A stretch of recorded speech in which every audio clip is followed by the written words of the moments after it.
पावसाळ्यातील निसर्ग आणि दादरमधील नारळी बाग यांचं जणू सुंदर कनेक्शनच आहे।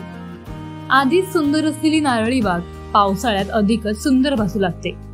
नारळी बागेत फिरायला येणाऱ्या प्रत्येकाला त्या शांत आणि नयनरम्य वातावरणातून परत जाण्याची इच्छा होत नाही।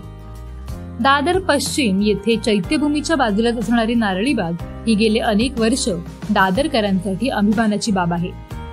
नारळी बागेला वीररत्न बाजीप्रभू देशपांडे उद्यान म्हणून ओळखले जाते। या नारळी बागेत उभं राहिल्यानंतर सी लिंकचे विहंगमय दृश्य, शांत समुद्र किनारा आणि आकाशातील निसर्गरम्य दृश्यापर्यंत अनेक गोष्टी मनाला आनंद देतात। वाऱ्याच्या झोक्यावर डोलणारी नारळाची झाडे, सुंदर सूर्यास्त आणि लाटांचे आवाज हे सर्व मुंबईच्या दादर पश्चिमच्या शिवाजी पार्कमध्ये बसलेल्या या बागेत अनुभवता येतं।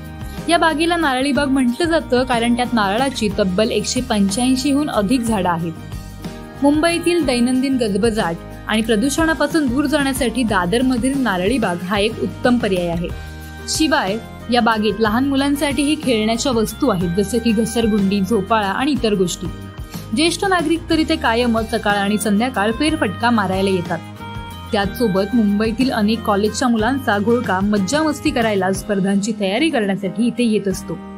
10 मीटर अंतरावर असणाऱ्या समुद्र किनाऱ्यामुळे इथे कायमच पर्यटकांचा गजबजाट असतो, परंतु तरीही हे ठिकाण सुंदर आणि शांत भासते। माझं नाव शैलेश शेलार, माझ्या वाईफचं नाव उज्ज्वला शैलेश शेलार आणि आम्ही आता अंबरनाथवरून आलेलो आहोत। इथलं आमच्या हॉस्पिटलमध्ये ट्रीटमेंट होती म्हणून आम्ही आलेलो, तर जस्ट बघण्यासाठी आलेलो।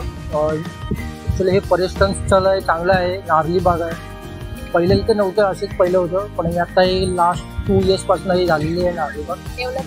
डेव्हलपमेंट एकदम सुंदर बनवलेलं आहे आणि BMCने भरपूर चांगलं काम केलेलं आहे। एकदम प्रसन्न वाटतंय, खूप प्रसन्न वाटतं आणि पावसाचे दिवस आहेत, ऑसम केलेलं आहे। सर्वांनी या इथे मस्त मजा करा आणि हे जे पर्यटन स्थळ आहे तर त्याचं स्वच्छता नीट ठेवा, तुम्हाला आनंद खूप मिळेल। तुम्हालाही रोजच्या दगदगीच्या आयुष्यातून स्वतःसाठी वेळ हवाय, समुद्राच्या लाटांसोबत बागेत बसून भूज घालायचंय, तर दादर पश्चिमेतील नारळी बाग हे तुमच्यासाठी बेस्ट ऑप्शन ठरेल। साक्षी पाटील, लोकल 18, मुंबई।